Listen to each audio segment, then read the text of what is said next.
Good morning dear students. हम आज शुरू करेंगे class 12th unit second B part. A part हमारा कंप्लीट हो गया है। आज है लेक्चर फर्स्ट। बी पार्ट का फर्स्ट है इलेक्ट्रिक मेजरमेंट। हम इलेक्ट्रिक जो करंट है उससे क्या क्या मेजरमेंट करते हैं वो देखिएगा। ज्यादा लेंथ ही नहीं है, सिंपल सा है। तो फर्स्ट है हमारा आज का टॉपिक किरचॉफ लॉ या Kirchhoff rule. Kirchhoff law, Kirchhoff rule क्या होता है?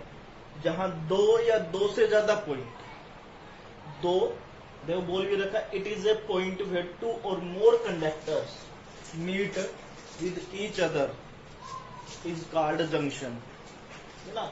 दो या दो से ज्यादा पॉइंट या दो या दो से ज्यादा कंडक्टर किसी एक पॉइंट पे मीट करे या मिले। फॉर एग्जांपल देखिएगा, मैं डायग्राम बना के बताता हूँ आप लोगों को। दो या दो से ज्यादा कंडक्टर्स होते हैं, कहाँ आके मिलते हैं? सिंगल पॉइंट पे। वो क्या होगा? जंक्शन रूल या किरचॉफ लॉ। ठीक है। तो अब किरचॉफ के दो लॉ होते हैं, Kirchhoff first law, Kirchhoff second law. Kirchhoff first law को आप अलग अलग नामों से डिफाइन कर सकते हो। किरचॉफ फर्स्ट लॉ से भी, करंट लॉ से भी, या जंक्शन लॉ से भी। तीन नामों से डिफाइन करते हैं, किरचॉफ फर्स्ट लॉ और जंक्शन लॉ और करंट लॉ। ठीक है। काफी करंट लॉ के नाम से भी पूछा गया है। तो what is the Kirchhoff first law, current law या junction law? According to this, the algebraic sum of various current meeting at a junction in a close circuit is zero. क्या कह रहा है कि जो बहुत सारे करंट एक ही पॉइंट पे मिले और उनका जो सम है वो किसके इक्वल हो? जीरो के इक्वल। फिर से रिपीट करता हूं मैं इस डेफिनेशन को। According to this rule, according to this law, the algebraic sum of, ठीक है ना, algebraic sum of various current meeting at a junction in a close circuit, कि जो वेरियस करंट है, जैसे मैं डायग्राम में आपको बता रहा हूं कि I1 है, I2, I3, I4, I5 पांच ले रखे मैंने। ठीक है। पांचों के ना किसी पॉइंट पे मिल रहे हैं और पांचों का अगर मैं सम करूं, I1, I2, I3, I4, I5, जरूरी है पांच से ज्यादा भी हो सकते हैं, कम भी हो सकते हैं, चलो कोई प्रॉब्लम नहीं है। इन पांचों का सम जीरो के बराबर होना चाहिए। ठीक है ना। सबसे बड़ी इंपॉर्टेंट बात डेफिनेशन यही कहती है। और इसको क्या बोलेंगे? This law supports law of conservation of charge. क्या होगा? ये किसको सपोर्ट करता है? कंजर्वेशन ऑफ चार्ज को, जो ना ही क्रिएट किया जा सकता ना ही डिस्ट्रॉय किया जा सकता, बट एक फॉर्म से दूसरी फॉर्म में हम उसको ट्रांसफर कर सकते हैं। ठीक है। यहाँ तक कोई डाउट, कोई प्रॉब्लम? ठीक है बच्चों, आगे देखिएगा साइन कन्वेंशन। आप लोगों ने साइन कन्वेंशन को कैसे स्टडी करोगे? जैसे आपने 10th क्लास में पढ़ा होगा, लेंसेज वाले में या मिरर वाले में कुछ कंडीशंस थी। मिरर या फिर लेंस वाले में कुछ कंडीशंस थी, कुछ बाउंडेशंस थी। उनमें आप लोग क्या करते थे कि भाई जो मिरर वाला था ये मिरर का था, ठीक है। अब उसकी वैल्यू पॉजिटिव कहाँ होगी, नेगेटिव कहाँ होगी? यू की, वी की, एफ की, फोकल लेंथ की। उसके लिए कुछ कंडीशंस थी, कुछ साइन कन्वेंशन थी। वही साइन कन्वेंशन आज हम यहां करेंगे। तो फर्स्ट साइन कन्वेंशन है इस टाइप के क्वेश्चंस को करने के लिए। क्या है convention? First, the current followings towards the junction are taken positive. क्या कह रहा है? फर्स्ट साइन कन्वेंशन ये कहता है, अगर जंक्शन की तरफ मीन सेंटर की तरफ या बोलो ओरिजिन की तरफ करंट की डायरेक्शन होगी towards the junction are taken as positive, उस वैल्यू को हम क्या लोगे?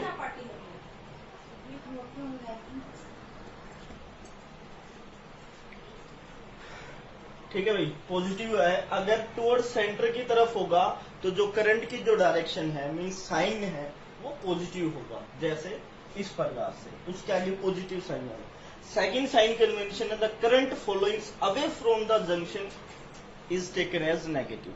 अगर अवे फ्रॉम द होगा, अगर ये मान लो ओरिजिन है, अगर डायरेक्शन ये होगी, अगर सिंबल ये होगा तो पॉजिटिव, अगर डायरेक्शन ये होगा या डायरेक्शन ये होगी तो वैल्यू नेगेटिव। मीन्स करंट को हम नेगेटिवली डिनोट करेंगे, ठीक है। तो ये आपकी साइन कन्वेंशन थी। इन्हीं साइन कन्वेंशन को यूज करके इस डायग्राम को हम डिस्क्राइब करेंगे। Let us be consider the junction O. हमने जंक्शन ओ कंसिडर किया है, वेयर 5 कंडक्टर्स माने हैं हमने, मीटिंग विद ईच अदर, एक दूसरे के ऊपर, या ये कह सकते हो कि ओ के ऊपर मिल रहे हैं। तो करंट क्या क्या है हमारे, I1, I2, I3, I4 and I5 be meeting following that, ठीक है। अब I1 की डायरेक्शन ओरिजिन की तरफ है, I2 की डायरेक्शन किसी की डायरेक्शन कैसे बना सकते हो, कोई दिक्कत नहीं है। I2 की डायरेक्शन बाहर की तरफ है, I3 की डायरेक्शन अंदर की तरफ है, I4 की भी अंदर की तरफ और I5 की तरफ। तो मैंने बताया था अगर टुवर्ड्स सेंटर हो, टुवर्ड्स जंक्शन हो तो वैल्यू क्या होगी, पॉजिटिव। तो I1 सेंटर की तरफ तो वैल्यू पॉजिटिव, और I2 बाहर की तरफ है तो वैल्यू नेगेटिव, और I3 अंदर की तरफ है तो वैल्यू पॉजिटिव, I4 अंदर की तरफ है तो वैल्यू पॉजिटिव, और I5 बाहर की तरफ है तो वैल्यू नेगेटिव, ठीक है।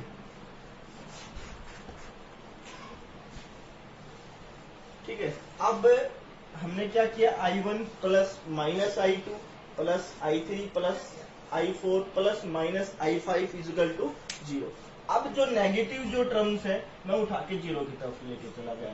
I2 उधर जाएगी तो माइनस के पॉजिटिव, I5 उधर जाएगी तो पॉजिटिव। इट मीन्स आपको क्या मिला कि I3, I1, I3, I4 equal to किसके हो गए हैं, I2 प्लस I5। मेरे कहने का मतलब क्या है कि इन तीनों की जो वैल्यू है इन दोनों के सम के बराबर होगी। आप क्या लिख सकते हो, total current towards the junction, कि जो टोटल करंट होगा जंक्शन की तरफ, total current away from the junction, वो दोनों बराबर होगा, ठीक है ना। जो टोटल करंट है जंक्शन की तरफ जो जा रहा है और जंक्शन से जो दूर जा रहा है, उन दोनों की वैल्यूज बराबर होंगी। ये आपका किरचॉफ फर्स्ट लॉ था। It's very most important view of examination, ठीक है। अभी हम करते हैं किरचॉफ सेकंड लॉ।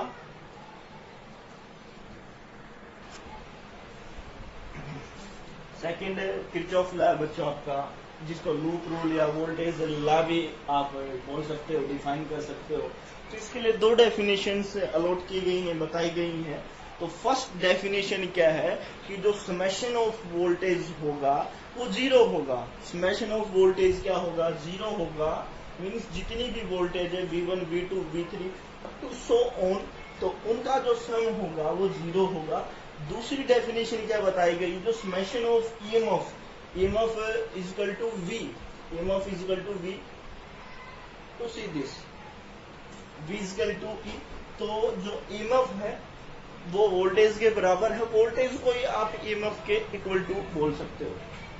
तो summation of EMF E is equal to IR, Ohm's law पढ़ा है, V is equal to IR, तो वो ही है।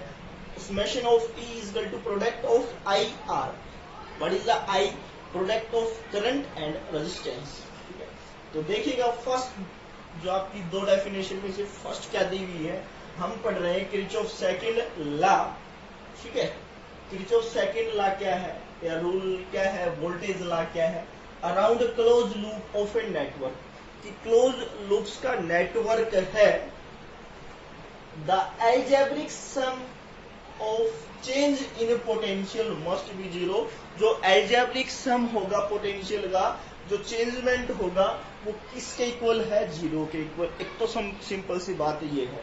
तो दूसरा जो मोस्ट इंपोर्टेंट रूल है कि algebraic sum of the EMF in any loop or circuit is equal to the sum of product of current and resistance in it, कि जो EMF होगा वो किसके इक्वल होगा, product of current and resistance के। Simple सी है। एक तो होगा delta V is equal to 0, ठीक है, कि जो वोल्टेज चेंज है वो जीरो के इक्वल है। दूसरी डेफिनेशन क्या है, जो ईएमएफ है, समेशन ऑफ ईएमएफ है इक्वल टू आई आर के, इक्वल टू आई आर के है। तो ये और भी मोस्ट इंपोर्टेंट है, वेरी वेरी मोस्ट इंपोर्टेंट। इससे चाहे आपके एग्जाम्स में क्वेश्चन आए चाहे न्यूमेरिकल आए, ठीक है। न्यूमेरिकल भी करेंगे हम, और ये टॉपिक बहुत सिंपल, बहुत आसान टॉपिक है। इसके लिए कुछ साइन कन्वेंशन है, कुछ कंडीशन है। तो फर्स्ट कंडीशन क्या है, साइन कन्वेंशन है, वी टेक एनी डायरेक्शन, कि कोई भी डायरेक्शन हो, चाहे वो क्लॉकवाइज हो चाहे एंटी क्लॉकवाइज हो, as the direction of transversal, कि उसको उसी डायरेक्शन के हिसाब से लिया जाएगा, उसकी कंडीशन वैसे ही होगी। सेकंड क्या, the EMF of a cell is taken as positive, then the direction of transversal is negative to positive terminal, ठीक है ना, कि जो उसकी जो डायरेक्शन होगी वो कहां से कहां होगी, नेगेटिव से पॉजिटिव। अगर आपके डायरेक्शन वैसे तो होती तो नेगेटिव से पॉजिटिव है, तो नेगेटिव से तो पॉजिटिव होगी, तो जो ईएमएफ है वो पॉजिटिव होगा। अगर हम उसकी डायरेक्शन को पॉजिटिव से नेगेटिव लेते हैं तो ईएमएफ को हम माइनस ई से डिनोट करेंगे।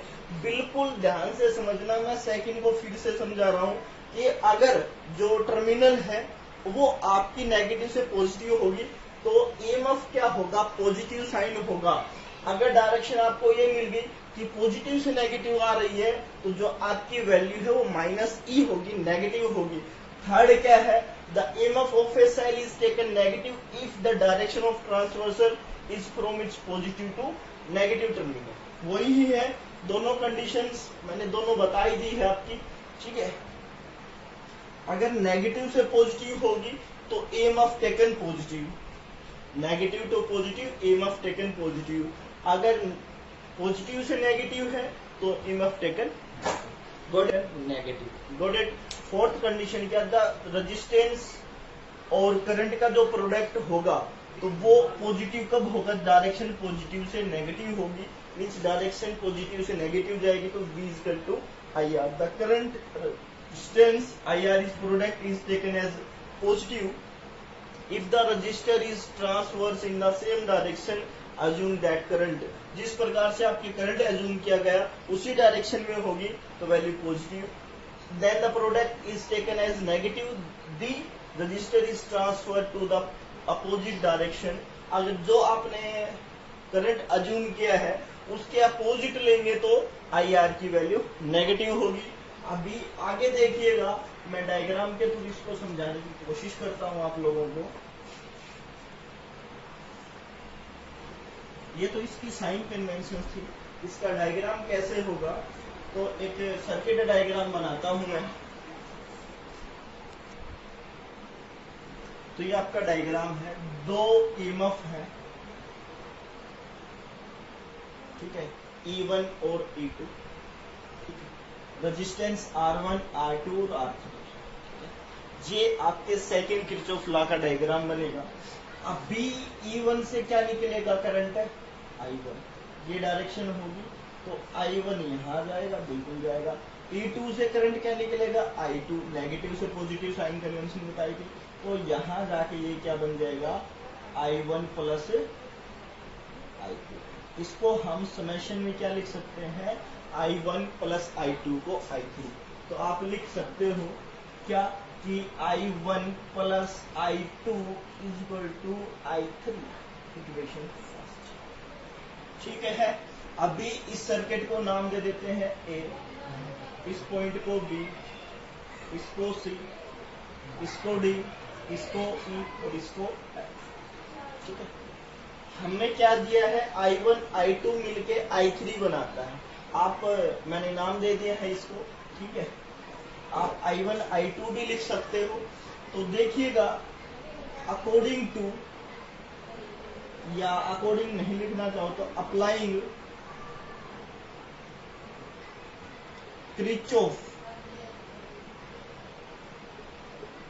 लूप रूल या वोल्टेज रूल, लूप रूल या वोल्टेज रूल, ठीक है। क्रिचॉफ का सेकंड रूल या लूप रूल अप्लाई करेंगे किसके ऊपर, हम एक कंडीशन लेंगे, बच्चों कम समझने की कोशिश करना। ए, जिस के अकॉर्डिंग आपका करंट चल रहा है, जहां से करंट, अब करंट नेगेटिव से पॉजिटिव है तो आप यहां से लेना शुरू कर दो, A B E F A, जहां से शुरू करते हैं वही लाके खत्म कर देना। करंट आपका मान लो यहां से निकलता तो यहां से या यहाँ होता, आपका जो ईएमएफ है यहाँ होता, तो जो आपका ईएमएफ जहां से निकल रहा है ना वहीं से लेना शुरू कर दो, A B E F A, ऊपर ऊपर का ले लिया है हमने। अब किरचॉफ सेकंड लॉ अप्लाई करेंगे। किरचॉफ सेकंड लॉ क्या था कि जो समेशन ऑफ ई है equal to product summation of product of I R. तो सबसे पहले ई देखेंगे, E1 की डायरेक्शन क्या है, नेगेटिव से पॉजिटिव, मैंने बताया था जब ईएमएफ नेगेटिव से पॉजिटिव हो तो ई की वैल्यू क्या लेते हैं, प्लस, तो E1 क्या हो गया, प्लस। इक्वल टू में चले जाए, इक्वल टू में क्या होगा, जिस डायरेक्शन में है I3 ले लो कि I1 प्लस I2 ले लो, बात एक ही है। तो I3 R3 दोनों का प्रोडक्ट, यही बोल रहा है ये रूल, ठीक है। फिर करंट में चलते जाएंगे, जहां से चलना शुरू किया वहीं पहुंचेंगे। फिर यहाँ क्या अप्लाई हो रहा है, I1, इसके ऊपर I1 तो अप्लाई हो रहा है, क्यों, I2 तो इस सेकंड पे है, I2 प्लस I3 सेकंड पे, ये चीज ध्यान रखना। तो यहाँ अप्लाई क्या हो रहा है, I1, ठीक है, गॉट इट, I1, तो क्या हो जाएगा, प्लस I1 R1, ये इक्वेशन फर्स्ट आ गई आपकी, सॉरी सेकंड।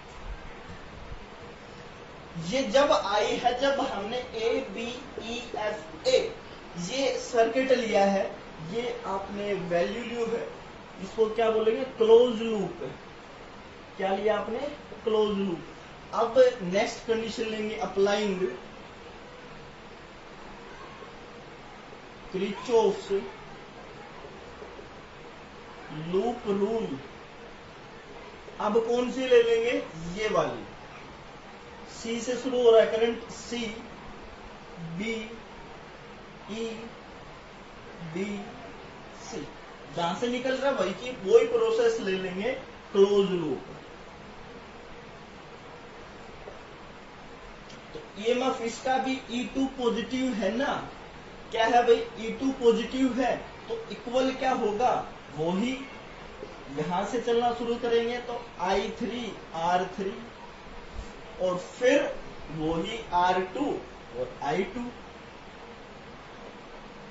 क्यों, क्योंकि इसके ऊपर क्या है, R2 के साथ I2, इक्वेशन, ठीक है। ये तो हो गए दोनों हाफ हाफ का, ये अपर का ये लोअर का।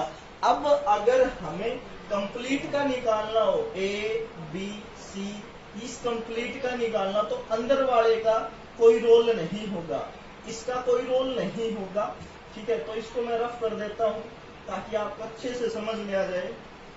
तो इसका कोई रोल नहीं होगा अंदर वाले का, जब मैं इसका निकालूंगा तो थर्ड क्या होगा केस, अप्लाइंग